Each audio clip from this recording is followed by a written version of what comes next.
이원석 검찰총장이 한국거래소를 찾아 한 번이라도 불공정 거래를 하면 패가 망신한다는 인식이 심어질 수 있도록 하겠다고 말했습니다. 현직 검찰총장이 한국거래소를 방문한 건 이번이 처음입니다. 대한민국 산업수도 울산이 현대차의 대규모 투자 속에 미래 모빌리티 산업의 거점 도시로 변신하고 있습니다. 10년 만에 돌아온 조선업 포항에 도시 전체가 활기를 되찾고 있습니다. 앞으로 라임 옵티머스 사태와 같은 광범위한 불안전 판매나 반복적인 횡령 사고가 발생하면 금융회사 CEO가 총괄 책임을 지게 됩니다. 또 금융사고 발생 시 책임 범위를 임원별로 명확히 정해두기로 했습니다. 파운드리 시장에 재도전하는 인텔이 팹리스와 파운드리 사업을 분리하는 사업 구조 개편에 나섰습니다. 대만 TSMC와 삼성전자가 경쟁하고 있는 파운드리 시장에 지각 변동이 예상됩니다.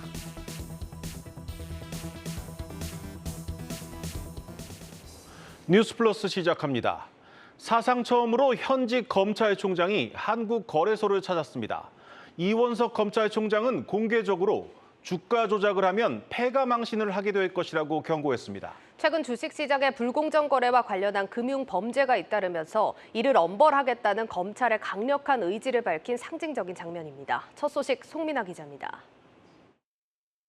한 번이라도 불공정 거래에 행위를 한 경우에는 일벌백계로 다스려 패가 망신을 한다 하는 그런 인식이 심어질 수 있도록 범죄 행위의 동기와 유인을 없앨 수 있도록 최선을 다할 그런 계획을 갖고 있습니다. 집안을 망가뜨리고 자기 자신도 망하게 한다는 패가 망신까지 언급한 이원석 검찰총장. SG증권발 주가 조작 사태와 5종목 하한가 사태 등 굵직한 금융범죄가 꼬리에 꼬리를 물고 터져나오자 반드시 뿌리 뽑겠다는 강한 의지를 밝힌 겁니다. 오늘 검찰총장으로서는 처음으로 한국거래소를 방문한 이 총장은 검찰과 금융당국과의 공조관계를 최우선으로 삼겠다는 뜻을 분명히 했습니다. 특히 그동안 솜방망이 처벌로 인해 소위 남는 장사라는 금융범죄 인식에 대해선 관련법을 뜯어고쳐서라도 범죄 수익을 모조리 환수하겠다는 각오를 밝혔습니다. 부당이득 산정 방식에 대해서 여러 논란이 있어 그렇게 적정한 형이 나오지를 못했습니다. 자본시장법이 정무위를 통과해서 국회 법사위에 계류 중인 것으로 저는 알고 있습니다. 조속하게 이와 관련한 법률이 본회의를 통과를 해서 부당이득에 해당되는 그만큼 엄정한 처벌이 이루어지도록. 현재 수사 중인 금융범죄 외에도 불공정 거래 정황을 포착하고 내사 중이라고 밝혀 처벌 대상과 범위가 확대될 수 있음을 내비쳤습니다. 실제로 오늘 서울 남부지검은 개인 투자자들에게 슈퍼개미로 널리 알려진 유튜버와 리딩방 운영자 6명을 기소해 불공정 거래 단속이 허언이 아니라는 점을 보여주기도 했습니다. 정부가 작전 세력과의 전쟁을 선포한 가운데 검찰총장의 거래소 방문을 계기로 사법당국의 칼끝이 어디까지 향할지 주목됩니다. 한국경제TV 송민아입니다. 이례적으로 검찰총장이 직접 나서 불공정 거래와의 전쟁까지 선언했지만 시장에서는 또 다른 하한가 폭탄이 언제 터질지 막연한 공포가 사라지지 않고 있습니다. 한국경제TV 취재 결과 무더기 하한가 종목과 유사한 패턴을 보이는 종목들이 10여 개에 달했는데 이 중 일부는 이미 신용 거래가 불가능한 상황이었습니다. 특히 공매도 예외 종목들이 작전 세력의 타겟이 되고 있습니다. 조연 기자입니다. 이번 무더기 하한가 종목들은 실적의 개선이나 큰 호재 없이 주가가 우상향 흐름을 이어갔다는 공통점이 있습니다. SG증권발 폭락 사태의 8개 종목은 꾸준한 오름세를 보였고 동일산업과 동일금속, 만호제강, 박림 등 5개 종목은 중간에 급락이 있었지만 대체적으로 강세를 지속해 지난 3년여 사이 200%가 넘게 올랐습니다. 2020년에서 올해까지 주가 상승률 200% 이상인 상장사들의 주가 추이를 보면 하한가 사태의 종목들처럼 우상향을 그린 종목은 10여 개, 특히 이 중 오르내림이 상대적으로 덜한 종목을 추리면 11개가 눈에 띕니다. 이들의 평균 상승률은 295%, 주가가 적게는 2배에서 최대 5배까지 뛰었습니다. 하한가 종목들의 또 다른 공통점은 낮은 거래량과 증권사들의 신용거래 불가 리스트에 있었다는 점인데 이들 중 일평균 거래량이 10만 주 이하인 종목으로 좁히면 6개 종목이 꼽힙니다. 그중 절반이 복수 증권사들로부터 신용거래 불가 종목 명단에 올랐고 또 다른 한 종목까지 총 4개 상장 기업이 신용거래 불가 대상으로 분류되어 있습니다. 해당 종목들의 신용거래 잔고율을 봐도 지난 3년간 급격하게 늘어 최대 20배 가까이 늘었는데 이번 하한가 사태 이후 줄어드는 모습을 나타낸 종목도 있습니다. 유사성만으로 또 다른 시세 조정 가능성을 판단할 수 없지만 증권사의 신용거래 불가 종목 지정은 일종의 투자 경고 등으로 볼 수 있다는 조언이 나옵니다. 금융투자업계에서는 작전 세력들이 공매도 금지 조치를 악용해 주가 조작을 시도했다는 점을 주목하고 있습니다. 공매도가 막혀 있다 보니 유통 물량이 적고 시장의 관심에서 벗어난 종목들을 신용거래와 CFD 등 레버리지 투자로 계속 주가 띄우기가 가능했다는 겁니다. 하한가 사태 때 공매도가 허용이 됐던 종목들, 대표적으로 CJ 같은 종목들은 주가 하락이 상대적으로 이제 제한이 됐습니다. 그럼 이제 공매도가 불공정 거래 세력들을 견제하는데 잘 작동을 했었다. 순기능을 볼 수가 있습니다. 중장기적으로는 MSCI 선징지수 편입의 선결 조건이기 때문에 언젠가는 이제 전면 재개가 돼야 되는데 시점은 이제 최대한 빠를수록 좋다고 생각이 되고요. 다만 공매도 전면 재개에 앞서 개인 투자자들이 강조하는 기울어진 운동장을 어떻게 바로잡을지 담보 비율이나 상환 기간 등 불균형에 대한 정부의 심도 깊은 대책 마련이 이제는 시작되어야 한다는 지적입니다. 한국경제TV 조연입니다. 앞으로는 대형 금융사고가 터졌을 때 내 책임인지 몰랐다는 식의 해명은 통하지 않게 됩니다. 금융사고 발생 시 책임 범위를 미리 명확히 정해두기로 했습니다. 또 장기간 반복적으로 문제가 발생할 경우 시스템 실패로 판단해 CEO에게 책임을 묻기로 했습니다. 서형교 기자입니다. 금융회사의 내부 통제 규제가 대폭 강화됩니다. 최근 사모펀드 불안전 판매 같은 대형 금융사고가 잇따라 발생하자 금융당국이 시급히 제도 개선에 나선 겁니다. 금감독원은 그간 발생한 펀드 불안전 판매, 대규모 횡령 사태 등을 현장에서 직접 검사하면서 그 원인의 대부분이 내부 통제의 문제였음을 확인했습니다. 현행법은 금융회사가 내부 통제 기준을 마련해야 한다는 의무만 규정돼 있을 뿐 금융사고가 발생할 경우 누가 책임을 져야 하는지 명시돼 있지 않습니다. 실제로 금융당국이 DLF 사태 책임을 두고 손태승 전 우리금융회장에게 문책 경고를 내렸는데 이를 두고 대법원이 책임을 물을 법적 근거가 없다며 징계를 취소하는 일이 벌어지기도 했습니다. 금융위는 이런 문제를 막기 위해 임원별 내부 통제 책임을 사전에 기재하도록 하는 책무 구조도를 도입하기로 했습니다. 앞으로는 금융사고가 발생했을 때 임원이 본인의 책무를 제대로 하지 않았을 경우 해임 요구나 직무정지 등의 제재를 가할 수 있게 됩니다. 조직적이고 장기간 반복적인 문제가 발생할 경우 시스템 실패로 판단해 CEO에게도 책임을 묻기로 했습니다. 예컨대 특정 금융상품의 설정부터 판매까지 전반적으로 내부 통제가 실패할 경우 개별 임원뿐만 아니라 CEO도 책임을 져야 한다는 겁니다. 다만 금융위는 이번 제도 개선의 초점이 제재보다는 예방에 있다며 확대 해석을 경계했습니다.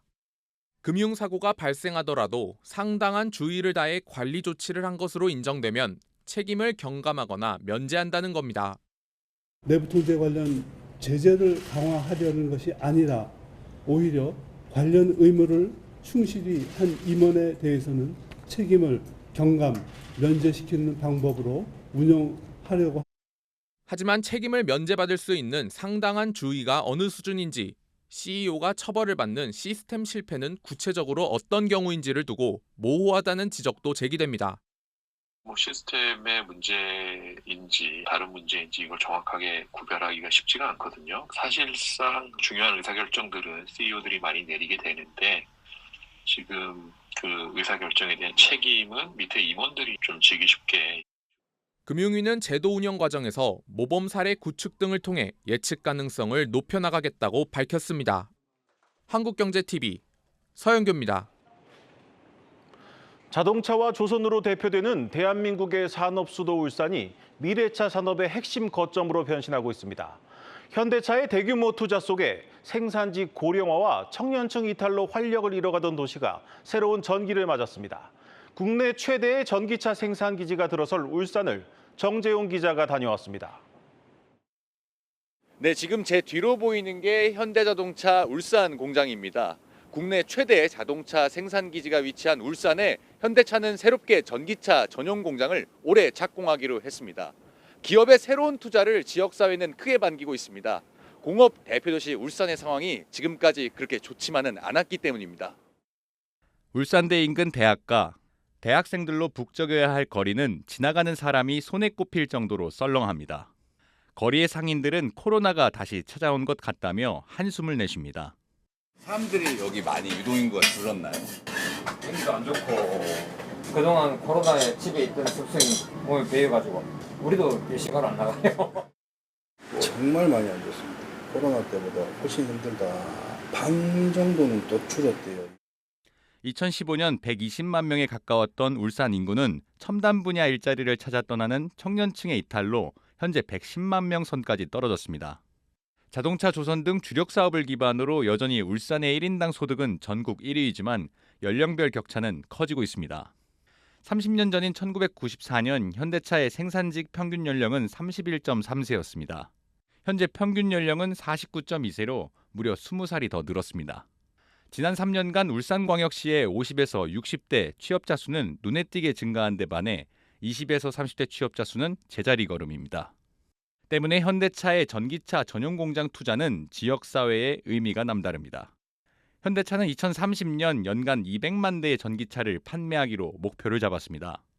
그중 국내 생산량이 75만 대가 넘는데 울산이 핵심 생산 거점입니다.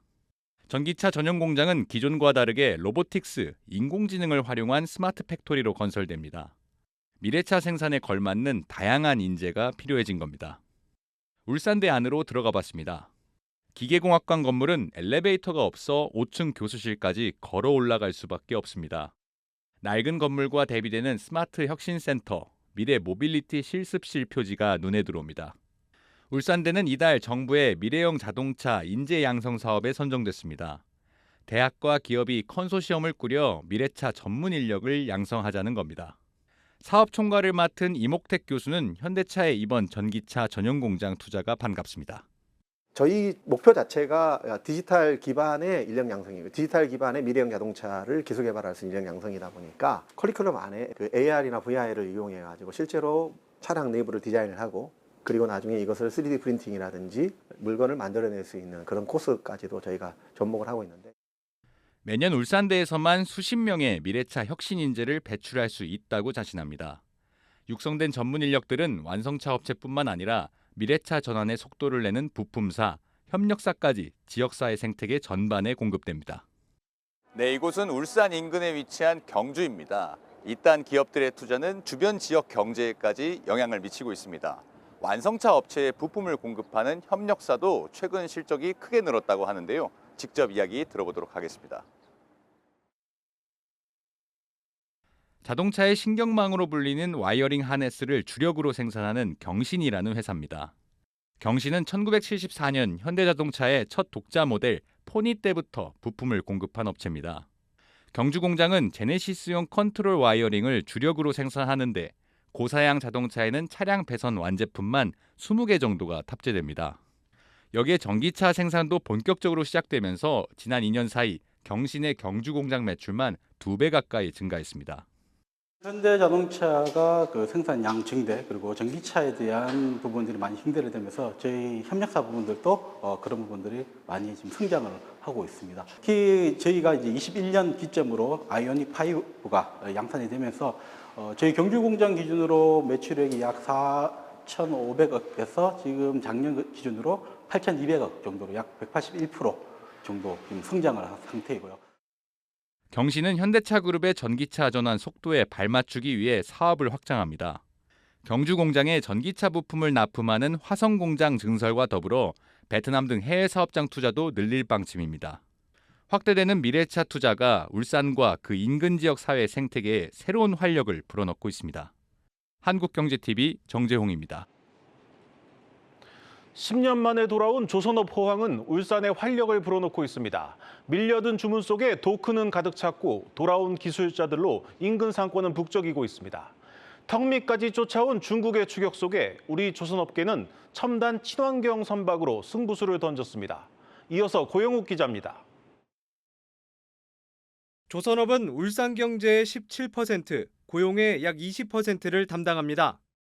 그만큼 지난 10년간 조선업부랑은 울산 경제의 치명타였습니다. 하지만 최근 들어 이런 분위기가 바뀌고 있습니다. HD 현대중공업이 올해 누적 수주액 우리 돈 약 5조 원, 3년치 일감을 확보하면서입니다. 도크는 만들고 있는 선박들로 가득 차 있습니다. 분주하게 움직이는 직원들 사이로 트랜스포터가 거대한 선박 블록을 싣고 쉴 새 없이 지나다니고 있습니다. 그야말로 본격적인 호황기에 돌입한 모습입니다. 이런 온기는 조선소 인근 상권까지 확산되고 있습니다. 과거 식당가 곳곳에 임대 딱지가 붙어 있었던 모습과 정반대입니다. 조선업 경기가 지금 많이 좋아져갖고 6월 달에는 거의 뭐 예약이 다 찰 정도로 괜찮습니다. 그리고 점심 때도 이렇게 뭐 갑자기 이렇게 손님들이 오셔갖고 뭐 삼계탕 한 20개 정도 뭐 이렇게 쉽게 나가고 그래서 조금 숨통이 트이죠. 이런 모처럼만의 수주 호황이 언제까지 계속될지는 알 수 없습니다. 중국이 맹렬하게 추격하고 있기 때문입니다. 실제로 LNG선의 경우 2년 전 92%포인트에 달했던 중국과의 수주 격차가 지난해 40%포인트까지 줄었습니다. 선박을 수백 개의 조각으로 쪼개 조립하는 블럭 공정으로 배를 만드는데 이 기술을 중국이 그대로 따라해 경쟁력 차이가 크지 않다는 게 조선업계 설명입니다. 자칫하면 지역 경제가 또다시 침체에 빠질 수 있다는 의미입니다. 초격차 전략이 필요한 시점, 핵심은 탄소 배출을 줄이는 친환경 기술입니다. 친환경 선박 기술이 이제 나오게 되면서 저희가 세계 시장을 선도하다 보니까 아직 중국과의 초격차를 이루면서 계속 조선 산업을 영위할 수 있는 그런 기회를 다시 잡았다라고 보면 맞겠습니다.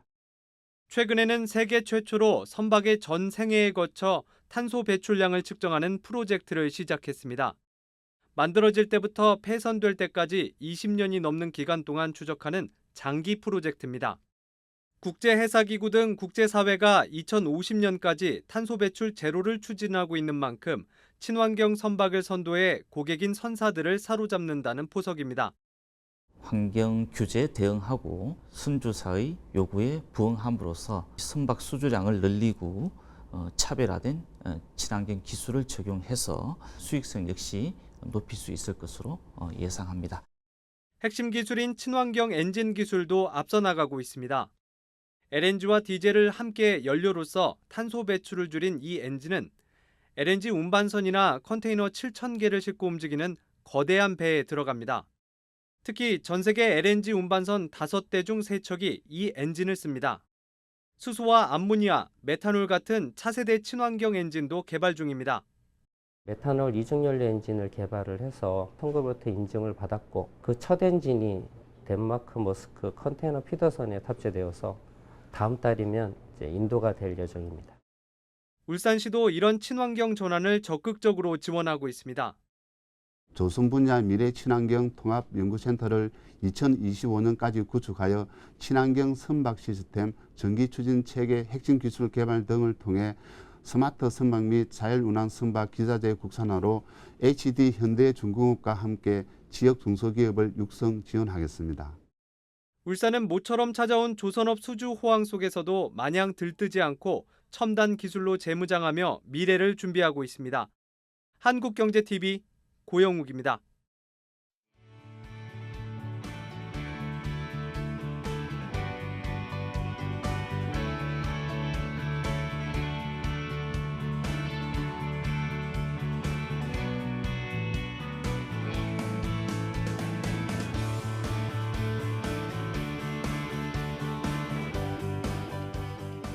人が中心という共通するビジョンは我々がお客様一人一人の思考を尊重しながらモビリティの時代にふさわしい新しいライフスタイルを体験提供します。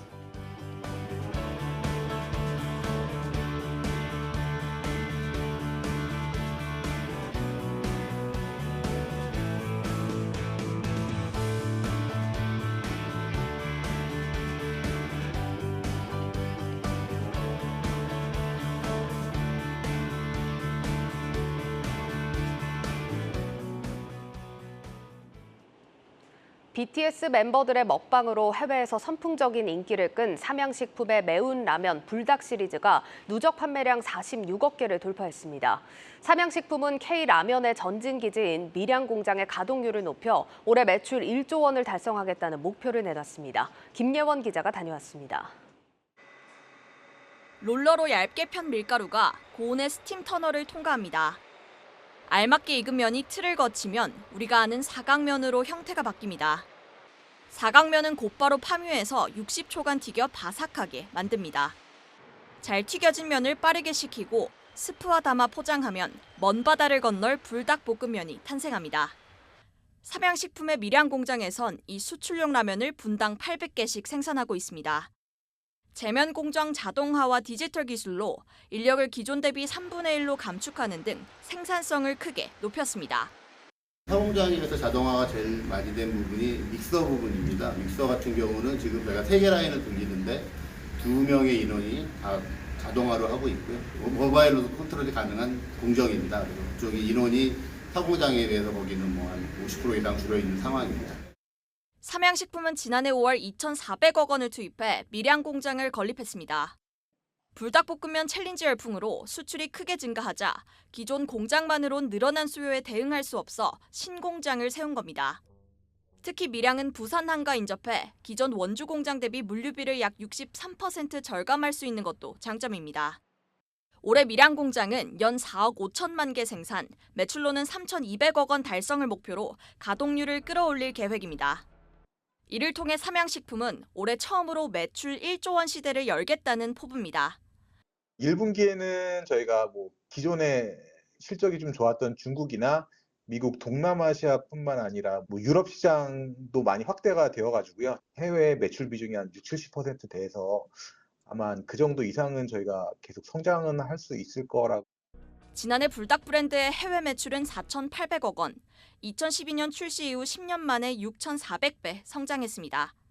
밀양 공장이 본격 가동하며 삼양식품의 해외 공략은 더욱 속도가 붙을 전망입니다. 한국경제TV 김예원입니다. 먹방이나 요리 유튜브를 보고 직접 요리하는 사람들이 늘면서 손쉽게 맛을 따라낼 수 있는 소스 제품들이 잘 팔리고 있습니다.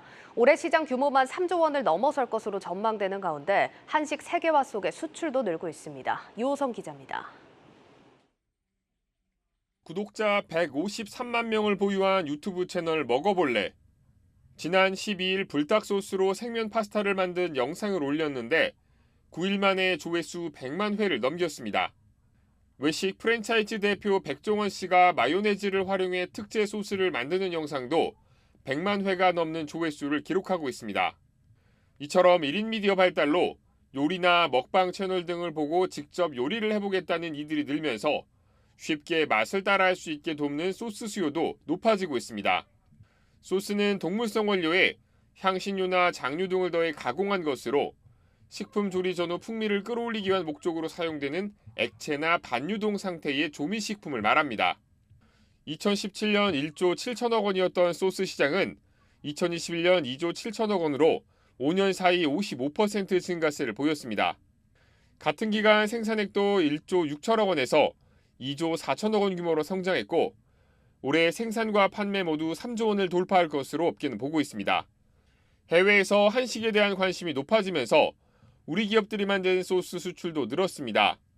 소스 수출액은 2017년 1억 2천만 달러에서 2022년 2억 2천만 달러 규모로 성장했습니다. 한때 소스 수입액이 수출액을 월등히 앞섰지만 드라마나 영화 등 K 콘텐츠가 확산하면서 한식에 대한 관심이 높아졌고 덩달아 K-소스에 대한 관심이 높아지면서 이제는 수출액이 수입액을 넘어서는 현상도 나타나고 있습니다. 전문가들은 새로운 맛과 음식에 대한 경험을 소비자들이 소스를 통해 얻어가고 있어 소스 수요가 높아지고 있는 것으로 분석합니다.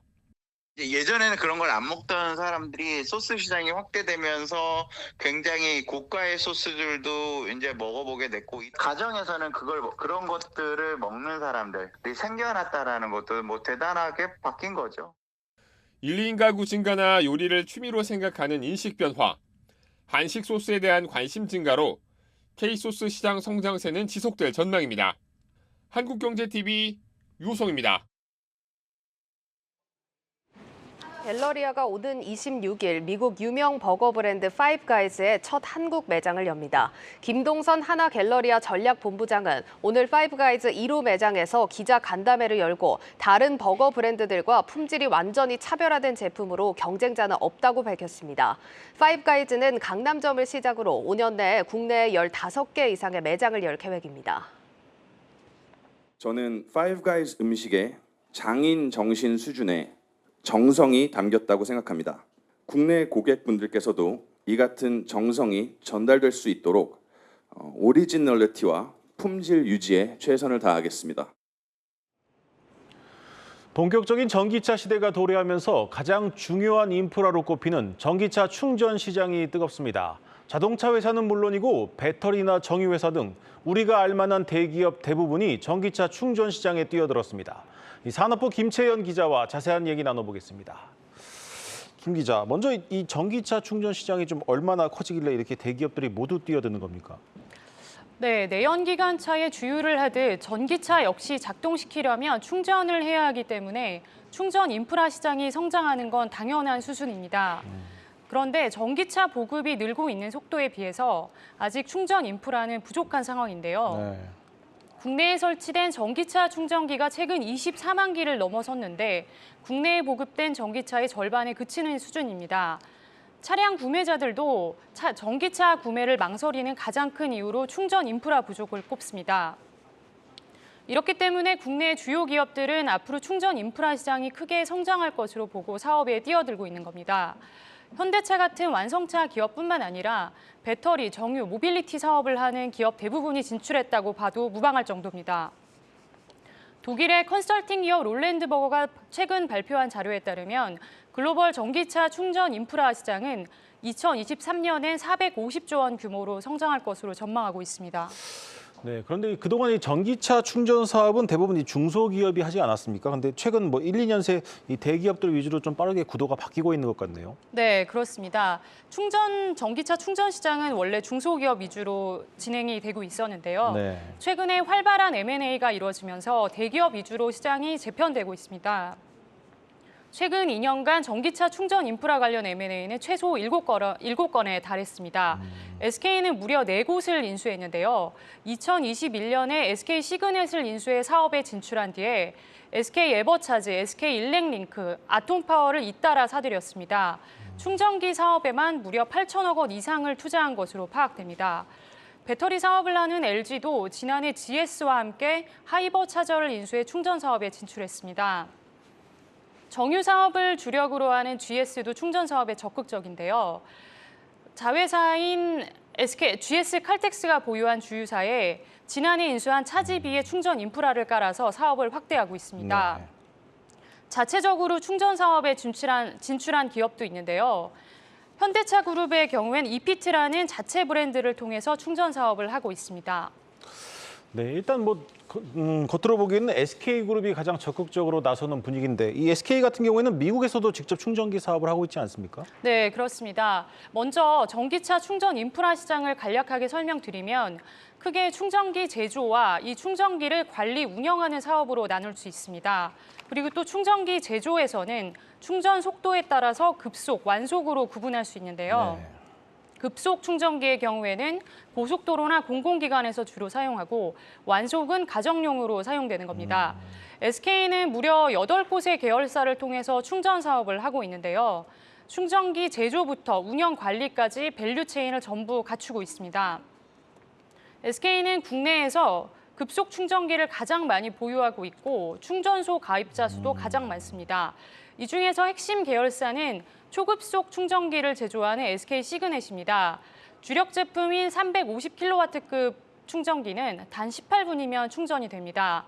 지난해 북미 지역 내 1위 사업자로 시장 점유율은 약 40% 수준입니다. SK 시그넷이 제조한 이 충전기는 또 다른 계열사인 SK 일렉링크에 납품을 하고 있는데요. 이 일렉링크는 국내와 북미 시장에서 충전기를 설치하고 관리, 운영을 하고 있습니다. 이 밖에도 SK 계열사인 SK 홈앤서비스, SK 렌터카, SK 쉴더스, SK 팀의 모빌리티도 충전 인프라 사업을 하고 있습니다. 네, 이렇게 너도 나도 뛰어들어 경쟁을 하다 보면 어느 정도 이제 인프라가 깔린 몇 년 후에 뭐 치킨 게임이 벌어질 수 있다 이런 우려도 나옵니다. 전망은 어떻습니까? 네, 그렇습니다. 충전 사업의 경우에는 충전 인프라를 깔아야 하기 때문에 상당한 규모의 투자가 필요한 사업인데요. 이 사업에 뛰어든 기업들은 전기차 보급이 앞으로 크게 늘게 되면 충전 사업도 규모의 경제를 달성해서 이익을 낼 것으로 기대를 하고 있는 건데요. 네. 그런데 충전기 사업은 고도의 기술력을 필요로 하는 사업이 아니라서 진입 장벽이 낮은 편입니다. 그렇기 때문에 아직은 초기이긴 하지만 앞으로 시장이 과열되면 치킨 게임이 벌어질 수 있다는 우려도 나오고 있는 겁니다. 네, 좀 다른 얘기로 이제 최근 이 테슬라의 전기차 충전 방식이 슈퍼차저가 미국에 좀 표준으로 자리 잡고 있는 것 같습니다. 뭐 GM, 포드에 이어 리비안까지 사용한다고 하는데 이게 국내 기업에도 좀 영향이 있는 것 아닙니까? 네, 그렇습니다. 미국의 GM 포드가 최근 잇따라 테슬라의 슈퍼차저를 사용하기로 하면서 충전기 규격 문제가 화두로 떠올랐습니다. 슈퍼차저는 NACS라는 규격을 사용하고 있는데요. 우리나라를 포함한 유럽차들은 CCS 방식을 사용하고 있어서 우리 기업들이 미국에서 입지가 좁아지는 것이 아니냐는 우려가 나오는 겁니다. 네. 테슬라, GM, 포드 3사의 미국 시장 점유율은 70% 이상인데 미국 소비자들도 충전 때문에라도 자국차를 살 가능성이 커진 게 사실입니다. SK 시그넷은 재빨리 대응에 나섰는데요. NACS 커넥터를 적용한 제품을 올해 내에 공급하겠다고 발표했습니다. 다만 현대차의 경우엔 고심이 좀 깊은 상황인데요. 장재훈 현대차 사장은 지난 20일 인베스터 데이에서 현대차의 전기차를 테슬라 슈퍼차저에 연결하게 되면 충전 속도가 늦어져서 충전 시간이 오히려 더 길어진다면서 논의가 필요한 부분이 있다고 말했습니다. 네, 잘 들었습니다. 산업부 김채연 기자였습니다.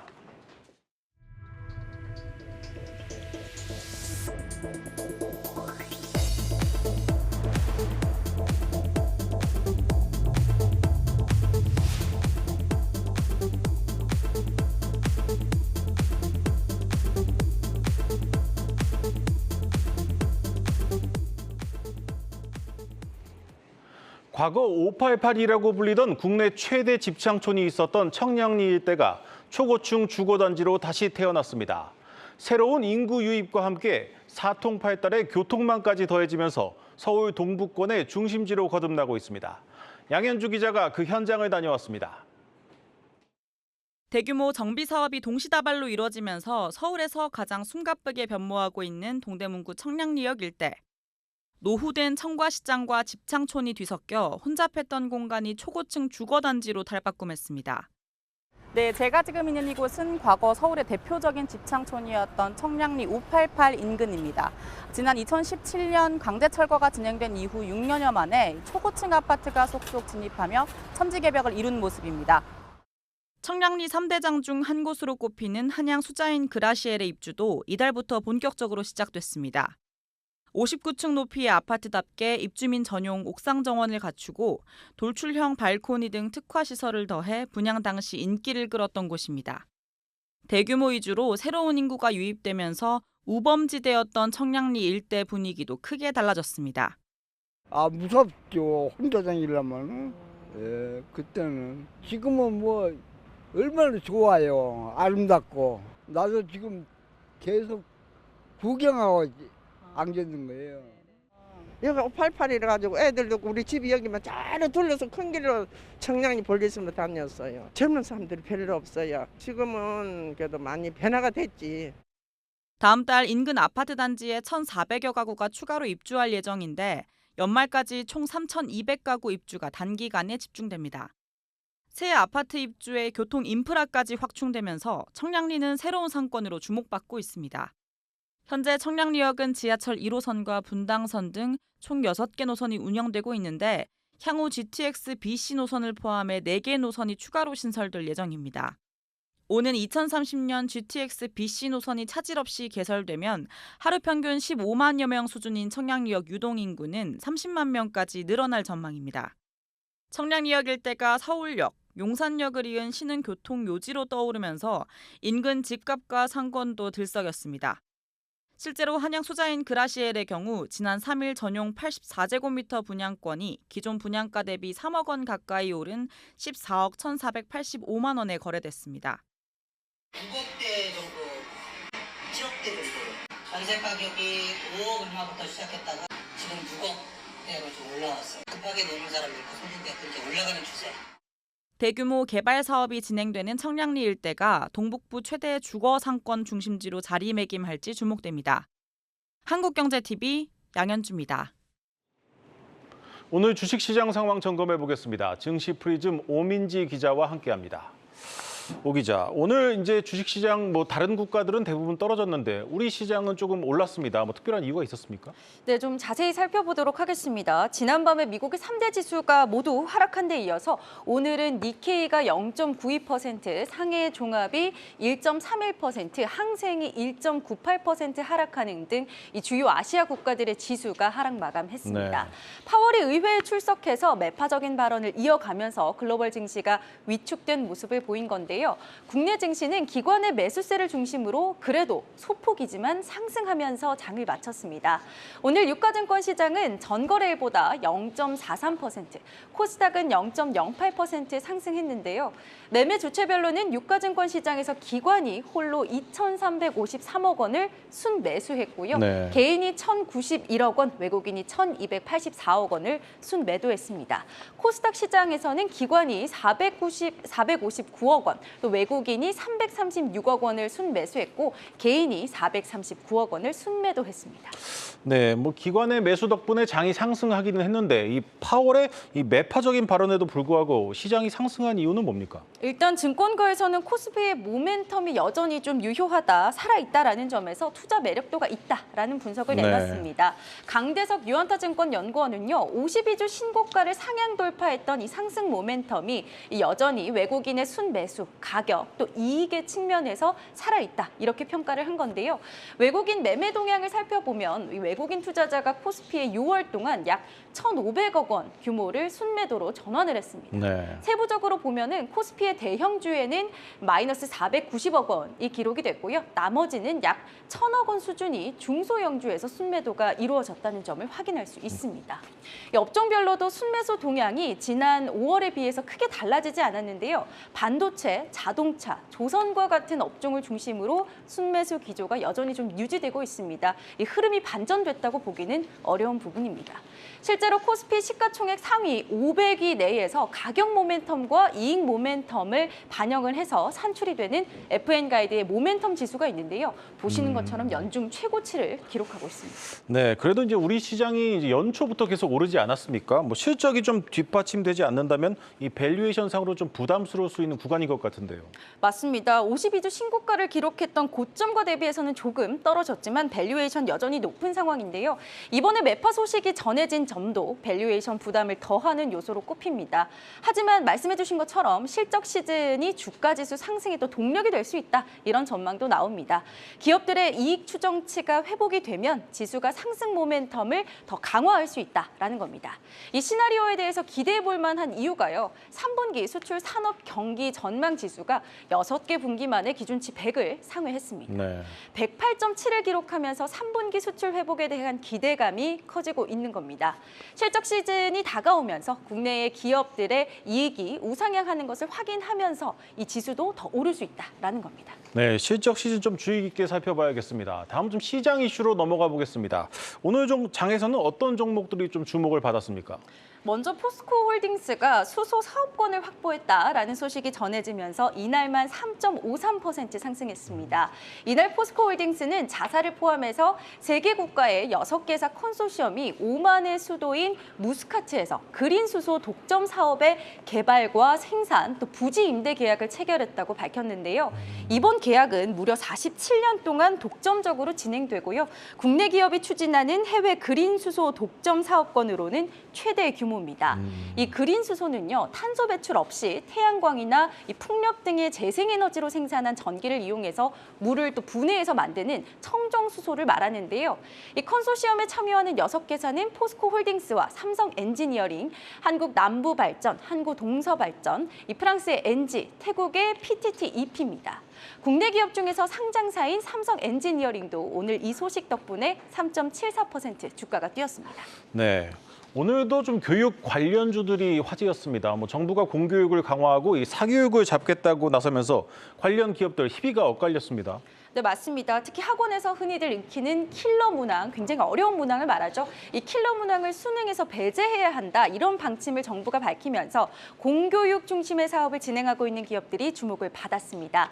이날 유비오는 전거래일보다 29.76% 오르면서 상한가를 기록했는데요. 여기는 EBS의 온라인 클래스를 좀 만들어내는 그런 곳입니다. 또 교과서나 참고서 등을 출판하는 애니능률이나 대교 등도 각각 13.87% 그리고 2.03% 올랐고요. 이 밖에 SGA가 10.64%, 윌비스가 7.89% 오르는 등 상승세를 보였습니다. 반면에 사교육 관련된 주들은 좀 주춤했습니다. 사교육으로 이름이 많이 난 메가스터디, 대성 등은 하락 마감을 했는데요. 메가MD가 6.24%, 비상교육이 5.72%, YBM넷이 4.33% 빠졌고요. 디지털 대성, 메가스터디 교육 등이 각각 2.06%, 1.23%, 1.03% 하락했습니다. 네, 여기까지 듣겠습니다. 증시 프리즘 오민지 기자였습니다.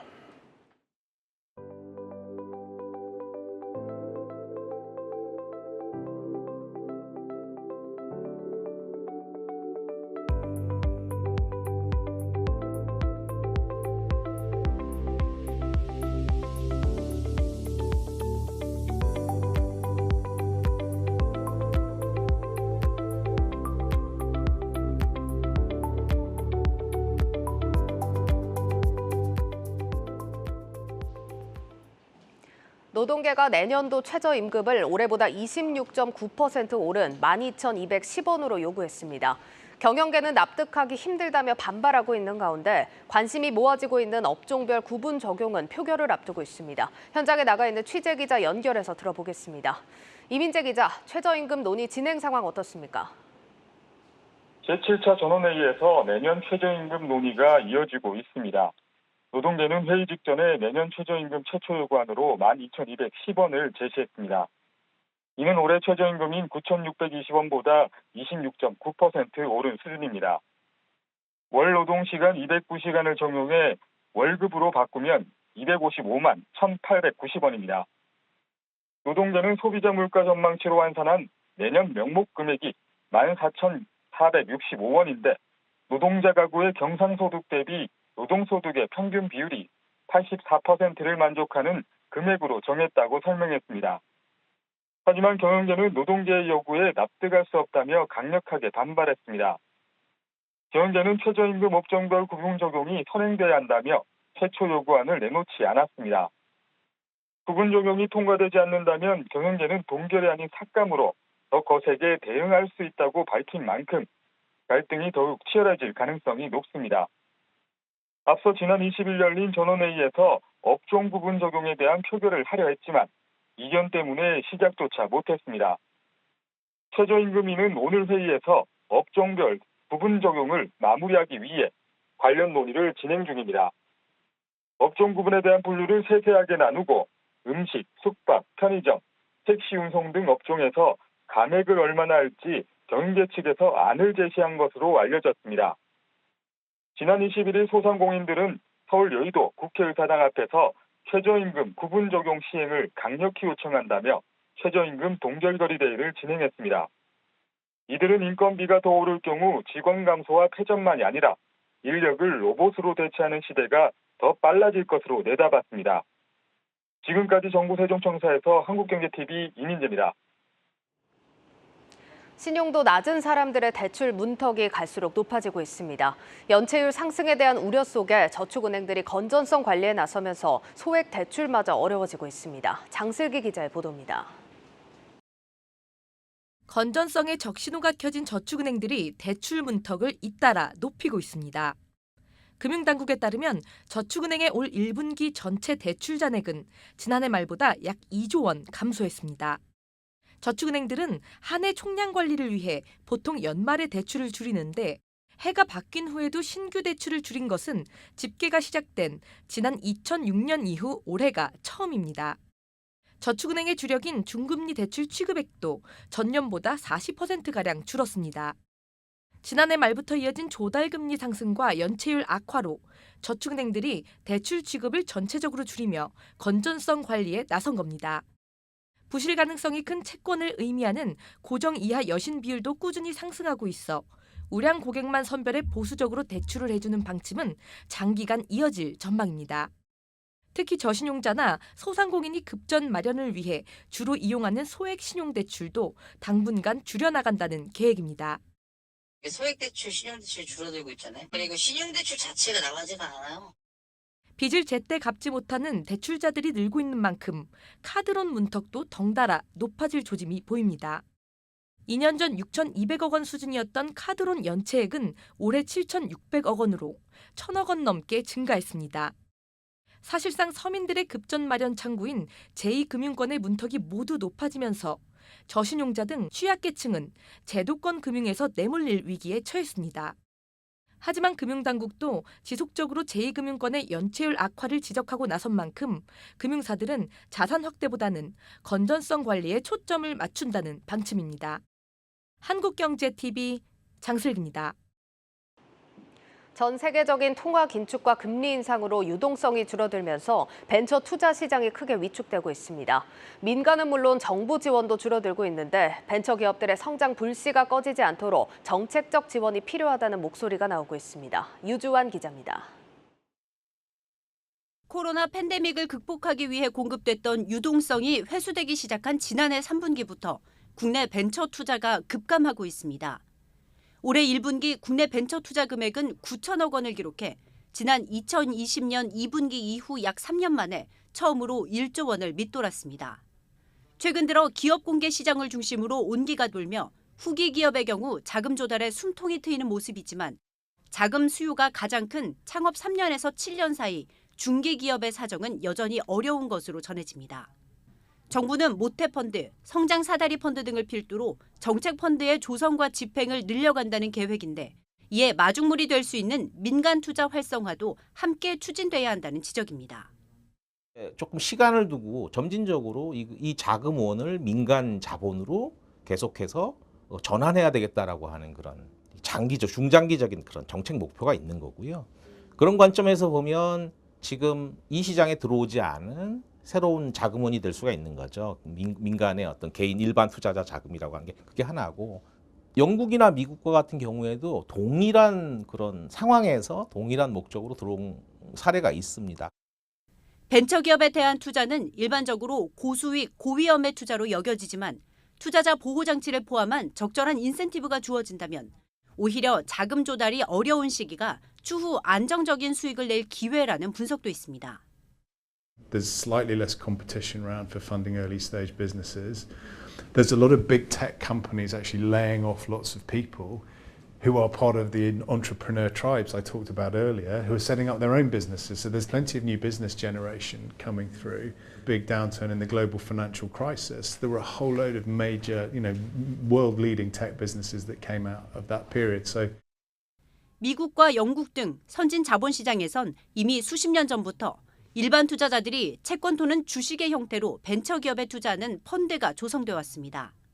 세제 혜택을 지원하거나 중위험, 중수익 구조로 짜여져 일반 투자자들의 접근성을 높인 덕에 경제와 금융시장 상황과 상관없이 차세대 신성장 동력 기업을 육성할 수 있었다는 평가를 받고 있습니다. 한국경제TV 유주환입니다. 바디 브랜드는 체성분 측정과 마사지 추천 기능을 갖춘 안마의자 신제품 다빈치를 출시했다고 밝혔습니다. 근육량과 체지방률, 단백질 등 7가지를 측정할 수 있고 분석 결과에 따라 최적의 마사지 프로그램을 추천해주는 제품입니다. 바디 브랜드는 축적된 기술력으로 홈 헬스케어 플랫폼 다빈치를 출시했다며 향후 수출 주력 제품으로도 자리매김할 것으로 기대한다고 말했습니다.